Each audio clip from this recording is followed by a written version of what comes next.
वो खाली होगी।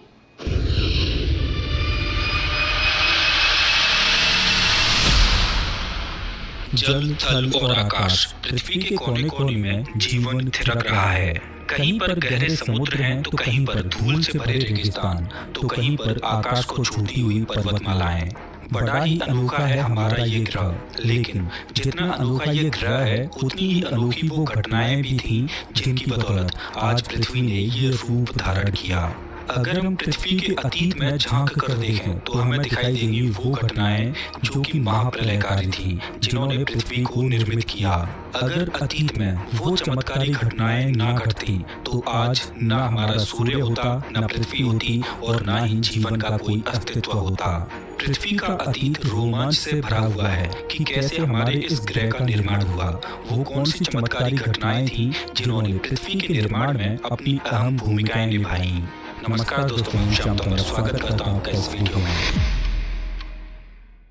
आज से 460 करोड़ साल पहले, अभी आप अपनी स्क्रीन पर जो तस्वीर देख रहे हो, वो एक नेबुला की है। नेबुला एक बहुत बड़ा क्लाउड होता है जो कि गैस, डस्ट और छोटे-छोटे पार्टिकल से मिलकर बना होता है। ये कोई आम क्लाउड नहीं, बल्कि ये घर है तारों का, जो कि हजारों प्रकाश वर्ष में फैला होता है। आज हमारा ग्रह पृथ्वी में आप और आपके आसपास दिखाई देने वाली हर एक भौतिक चीज आज से अरबों साल पहले इसी तरह के एक बहुत बड़े बादल में गैस और धूल के रूप में मौजूद थी। आगे चलकर इन गैस और धूल के बादलों से हमारा सूर्य, प्लैनेट्स, एस्ट्रॉइड्स, धरती और इस पर थिरकता हुआ जीवन, ये सब बनने वाले हैं। इस क्लाउड में एक अदृश्य शक्ति छुपी हुई है जो इन गैस और धूल के बादलों को हमारी आज की दुनिया में बदल देगी, और उस अदृश्य शक्ति का नाम है गुरुत्वाकर्षण, यानी ग्रेविटी। वही ग्रेविटी जिसकी वजह से सेब धरती पर गिरता है, वही ग्रेविटी जो हमें धरती से बांधे रखती है। इसी ग्रेविटी ने हमारी दुनिया का निर्माण किया। आप ये बोल सकते हो कि अगर ग्रेविटी ना होती तो हमारी दुनिया कभी बनती ही नहीं। ग्रेविटी की वजह से गैस और धूल से बना ये सोलर नेबुला सिकुड़ने लगा, और ये प्रोसेस अगले 1 करोड़ सालों तक ऐसे ही चलता रहा। लेकिन उसी दौरान एक अद्भुत घटना घटती है। इस क्लाउड से बहुत दूर मौजूद एक तारे में सुपरनोवा विस्फोट होता है, जिसकी शॉक वेव ने इस क्लाउड में एक हलचल पैदा कर दी। ये क्लाउड उन शॉक वेव्स की वजह से रोटेट करने लगता है। समय के साथ जैसे जैसे ग्रेविटी की वजह से ये क्लाउड सिकुड़ रहा था, वैसे वैसे इस क्लाउड की रोटेशनल स्पीड और तेज होती जा रही थी। तेज रोटेशनल स्पीड की वजह से इस क्लाउड ने एक बहुत बड़ी डिस्क की शेप ले ली। इस डिस्क को प्रोटोप्लैनेटरी डिस्क बोला जाता है। ग्रेविटी की वजह से इस डिस्क में मौजूद ज्यादातर मैटर इसके सेंटर की ओर दबता जा रहा था, जिससे इस डिस्क के सेंटर में प्रेशर और टेम्परेचर दोनों ही बढ़ते जा रहे थे। और करोड़ों सालों के प्रोसेस के बाद इस डिस्क के सेंटर में एक तारे का जन्म होता है, जिसे हम सूर्य बोलते हैं। सूर्य के बनने के बाद ये डिस्क अभी भी बहुत तेजी से सूर्य के चारों ओर घूम रही थी। अभी से 4.5 अरब साल पहले हमारी पृथ्वी और सौर मंडल के सभी ग्रह सूर्य के चारों ओर सिर्फ गैस और धूल के रूप में ही चक्कर लगा रहे थे। धीरे धीरे ये धूल के कण आपस में जुड़ने लगे, और अगले लाखों सालों तक ये प्रोसेस ऐसे ही चलता रहा, और ये धूल आपस में जुड़कर बड़े बड़े ऑब्जेक्ट्स में बदलने लगी।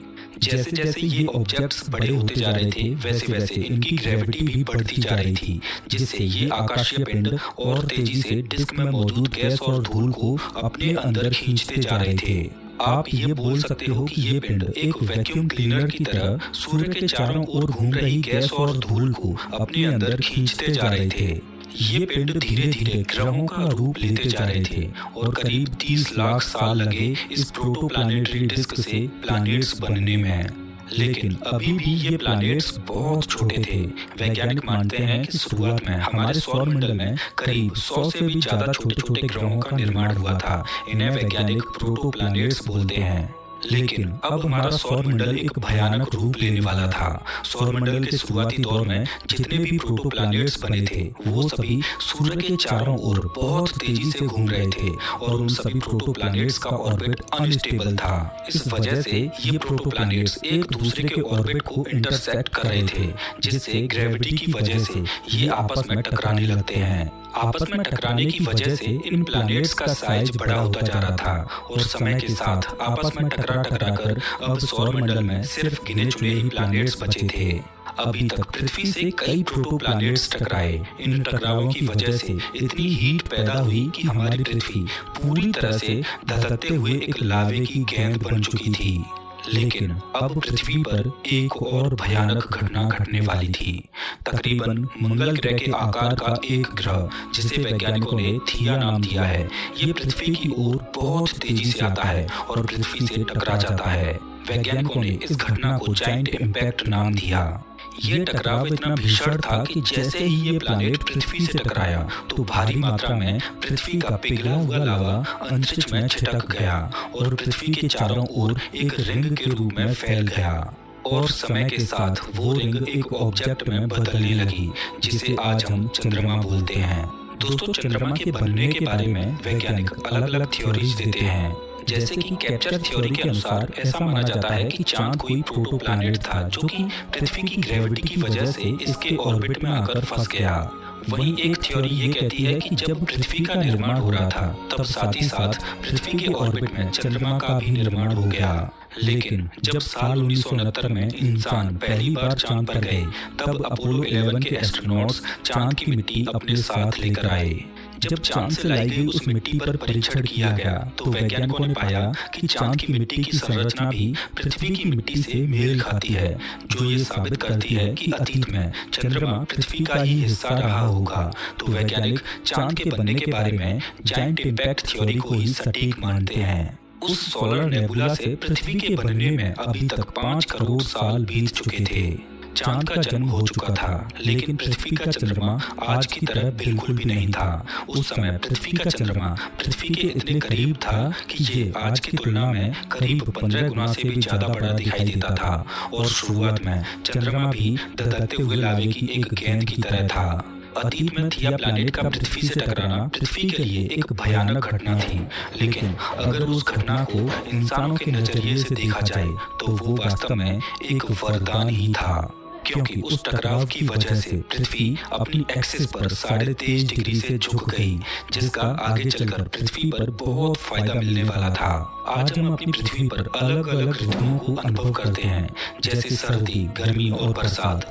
पृथ्वी पर ये ऋतुएं पृथ्वी के अपनी एक्सिस पर इस टिल्ट की वजह से ही बदल पाती हैं और पृथ्वी के इस टिल्ट को चंद्रमा स्थिर रखे हुए है।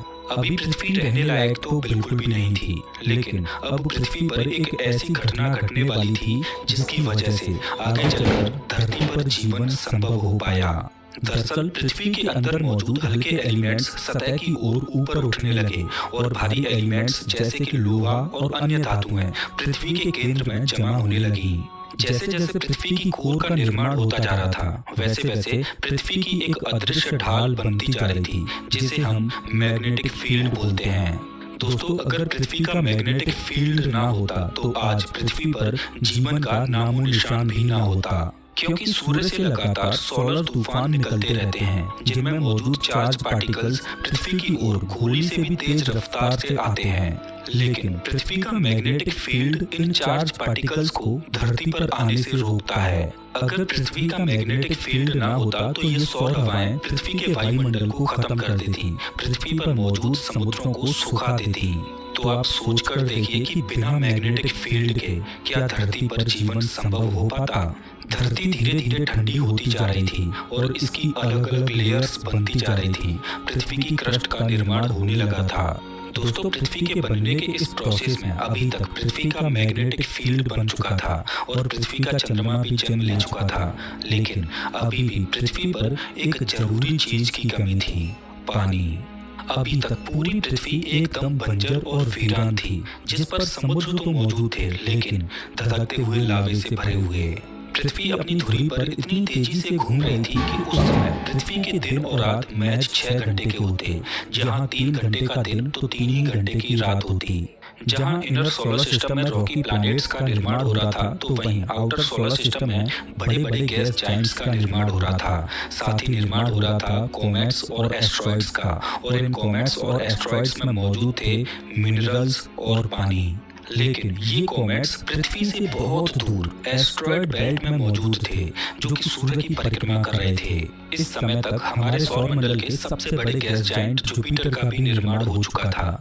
जुपिटर की ग्रेविटी इतनी ज्यादा थी कि इसने सौरमंडल में खलबली मचा दी, जिसका असर हमारी पृथ्वी पर भी होना था और पृथ्वी को एक बहुत बड़ी महाप्रलय से गुजरना था। दरअसल जुपिटर की ग्रेविटी की वजह से जो बड़े बड़े एस्टेरॉयड्स और कॉमेट्स सूर्य के चारों ओर एक सर्कुलर पाथ में परिक्रमा कर रहे थे, उन सभी बड़े बड़े एस्टेरॉयड्स और कॉमेट्स ने जुपिटर की ग्रेविटी से प्रभावित होकर अपने सर्कुलर पाथ को छोड़कर अब इलिप्टिकल पाथ में सूर्य की परिक्रमा करना शुरू कर दिया। और जब इलिप्टिकल ऑर्बिट में घूमते हुए वो बड़े बड़े एस्टेरॉयड्स और कॉमेट्स पृथ्वी के पास से होते हुए गुजरे, तो पृथ्वी की ग्रेविटी ने उन्हें अपनी ओर खींचना शुरू कर दिया और पृथ्वी पर होती है एक भयंकर एस्टेरॉयड्स और कॉमेट्स की बारिश।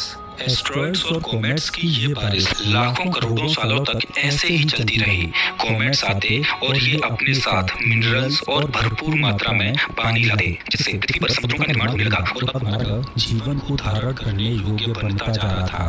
दोस्तों, आप जब भी पानी पियो तो आप एक बार ये जरूर सोचना कि आप जिस पानी को पी रहे हो उसकी एक एक बूंद पृथ्वी से लाखों करोड़ों किलोमीटर दूर कॉमेट्स के अंदर बनी थी। और आपको एक बार बृहस्पति ग्रह का धन्यवाद जरूर करना चाहिए कि उसकी ग्रेविटी की वजह से वो पानी पृथ्वी तक पहुंच पाया, जिसकी वजह से आप और मैं इस दुनिया में आ पाए, क्योंकि बिना पानी के पृथ्वी पर जीवन संभव नहीं हो पाता। अभी तक उस सोलर नेबुला से पृथ्वी के बनने के इस प्रोसेस में लगभग 150 करोड़ साल गुजर चुके थे।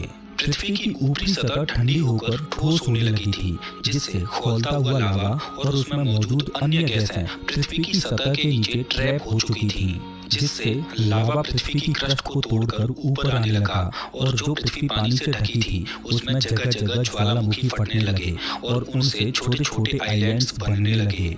लाखों सालों तक ज्वालामुखी ऐसे ही फटते रहे और पृथ्वी का वायुमंडल पूरी तरह से जहरीला था, लेकिन पानी के अंदर एक चमत्कारी घटना घट चुकी थी।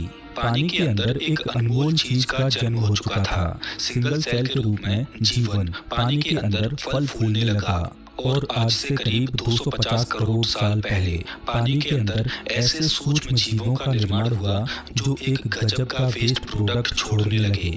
वो जीने के लिए सूर्य का प्रकाश और पानी में मौजूद मिनरल्स का उपयोग करते और ऑक्सीजन को छोड़ते। समुद्र के अंदर तादाद में ये माइक्रोबैक्टीरिया मौजूद थे जो लाखों करोड़ों सालों तक ऐसे ही ऑक्सीजन को प्रोड्यूस करते रहे और धीरे धीरे पृथ्वी का जहरीला वातावरण ऑक्सीजन से लबालब होने लगा और पृथ्वी का वायुमंडल बनने लगा।